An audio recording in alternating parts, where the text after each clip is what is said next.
Conviértete en lo que eres. Haz lo que solo tú puedes hacer. Hay una versión de ti que lleva tiempo esperando. No en el futuro. No en algún lugar al que todavía no llegaste. Está ahí ahora mismo, debajo de la versión que presentas al mundo todos los días. La versión que conoce todos tus argumentos para no cambiar.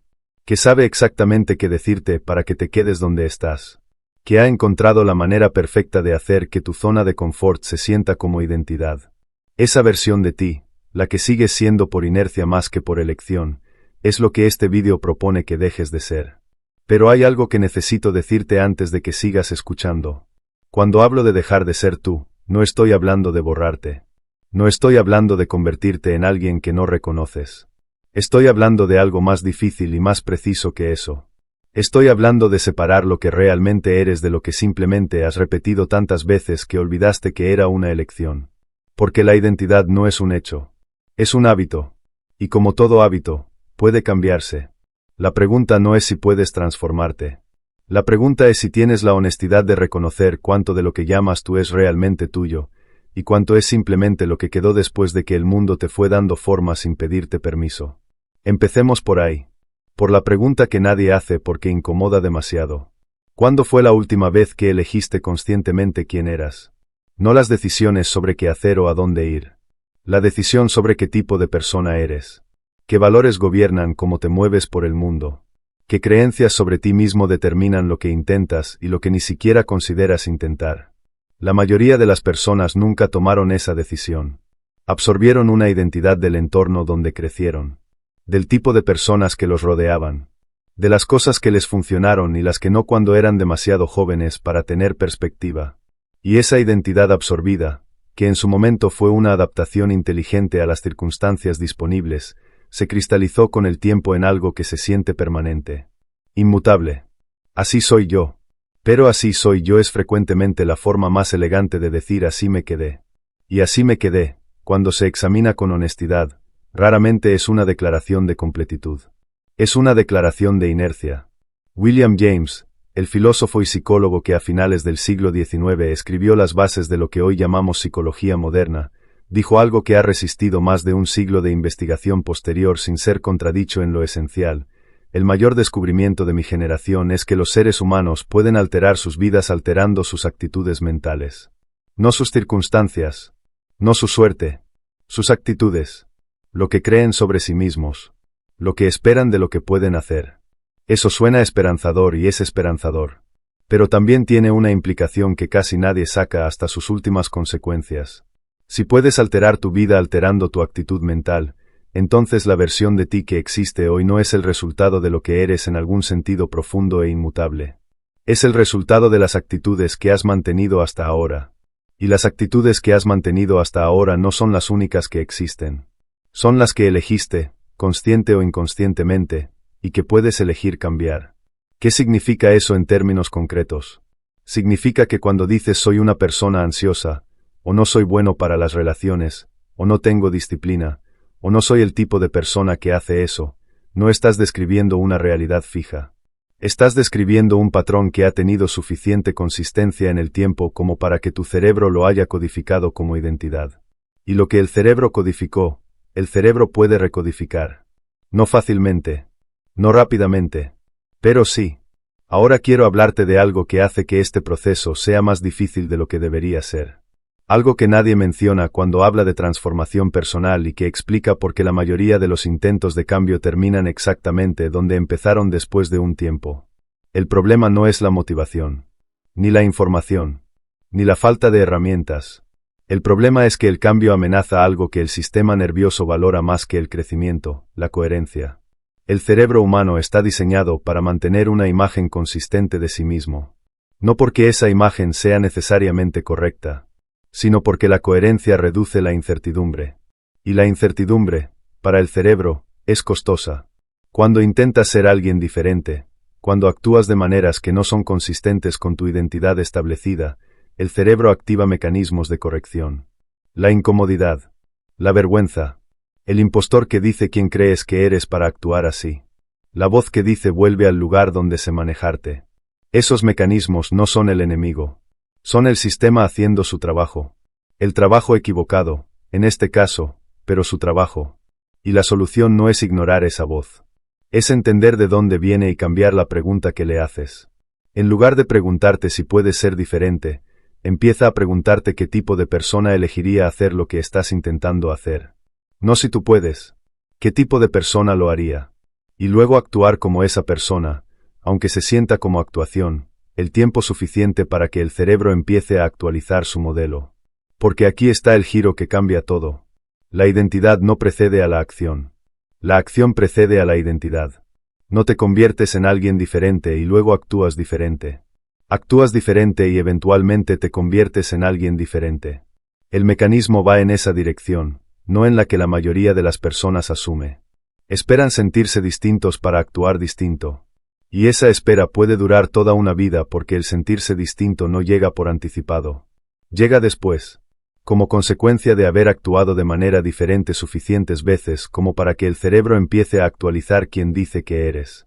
James lo formuló de una manera que todavía resulta radical aunque haya pasado más de un siglo. Actúa como si lo que haces marca la diferencia. Lo hace. Esta frase, que en la superficie parece un consejo de autoayuda, en realidad es una descripción de neurología que la ciencia posterior confirmó. Cada acción que realizas activa y refuerza los circuitos neuronales asociados a esa acción. Y los circuitos que se activan repetidamente se vuelven más eficientes. Lo que al principio requiere esfuerzo consciente se vuelve automático. Lo que al principio se siente como actuación se vuelve natural. No porque hayas fingido ser alguien, sino porque le diste al cerebro suficiente evidencia de que eso también es lo que puedes ser. Ahora quiero hablarte de Friedrich Nietzsche, que abordó esto desde un ángulo filosófico que complementa lo que James describió desde la psicología. Nietzsche escribió en Así habló Zaratustra algo que suena críptico hasta que lo conectas con lo que estamos explorando. El hombre es algo que debe ser superado. No como condena, como invitación, como el reconocimiento de que la versión actual de ti no es la versión final. Que entre quien eres hoy y quien puedes ser existe una brecha que solo el movimiento deliberado puede cerrar. Nietzsche llamaba a ese movimiento la voluntad de poder. No el poder sobre otros, el poder sobre uno mismo. La capacidad de dirigir la propia vida en lugar de ser dirigido por ella. De elegir quién eres en lugar de simplemente heredar quién fuiste. Y esa voluntad, según Nietzsche, no es algo que se tiene o no se tiene. Es algo que se ejercita o se deja atrofiar. Cada vez que actúas desde lo que eres en lugar de desde lo que podrías ser, la atrofias un poco. Cada vez que actúas desde lo que quieres ser aunque todavía no lo seas del todo, la ejercitas. Y el acumulado de esos ejercicios y esas atrofias a lo largo del tiempo es lo que determina la distancia entre la versión que eres y la versión que podrías haber sido. Eso es lo que significa dejar de ser tú. No borrarte. Superar la versión actual. Estar dispuesto a ser incómodo el tiempo suficiente como para que la versión nueva tenga espacio de consolidarse. ¿Y cómo se hace esto en la práctica? Porque de otra manera todo esto queda en el nivel abstracto que se lee bien y no cambia nada. Empieza con la pregunta más sencilla y más profunda que existe. ¿Quién quiero ser? No qué quiero tener ni qué quiero hacer. ¿Quién? El tipo de persona. Los atributos. Las maneras de relacionarse con el mundo, con el trabajo, con los otros, con uno mismo. Define eso con suficiente precisión como para que sea algo concreto, no solo un concepto vago de mejor persona. Luego observa la brecha entre esa persona y la versión actual. Sin juicio. Como si fueras un cartógrafo midiendo la distancia entre dos puntos. No la distancia en términos de años o de esfuerzo. La distancia en términos de comportamientos específicos.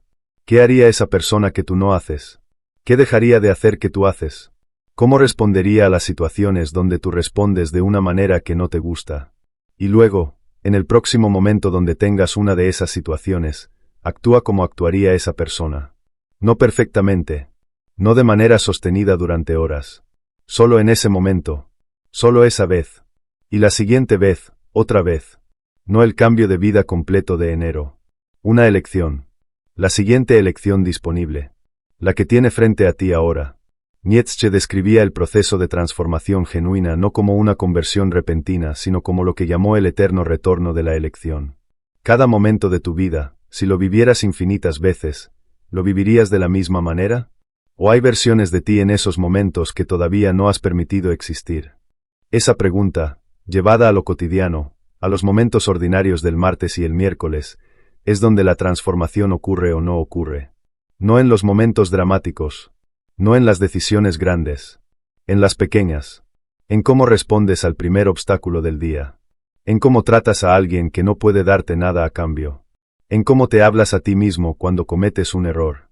Dejar de ser tú no significa dejar de ser quien eres en lo fundamental. Significa dejar de ser quien eres por defecto, por inercia, por el peso de lo que siempre fue. Significa tomar la identidad, que recibiste en gran parte sin pedirla, y examinarla. Quedarte con lo que es genuinamente tuyo, lo que corresponde a lo que realmente valoras y a cómo realmente quieres vivir. Y soltar lo que simplemente quedó. Lo que fue útil en otro momento pero que hoy es solo el peso de lo que no has querido revisar. Ese proceso no termina. No hay un punto donde ya eres la versión final. Nietzsche lo sabía. James lo sabía. Lo que produce no es un destino. Es una dirección. Y la dirección, sostenida con suficiente consistencia, produce algo que la versión estática de ti nunca podría producir, el movimiento. La sensación de que la vida no solo pasa sino que avanza. Que hay una diferencia entre quién eras y quién eres. Que la distancia entre los dos es el resultado de decisiones que tomaste, no de circunstancias que te ocurrieron. Eso no tiene precio. Y está disponible para ti. No cuando estés listo. No cuando las circunstancias sean las correctas. No cuando hayas resuelto lo suficiente de lo que llevas pendiente. En el próximo momento donde tengas una elección. Ese momento llega pronto. ¿Qué vas a hacer con él?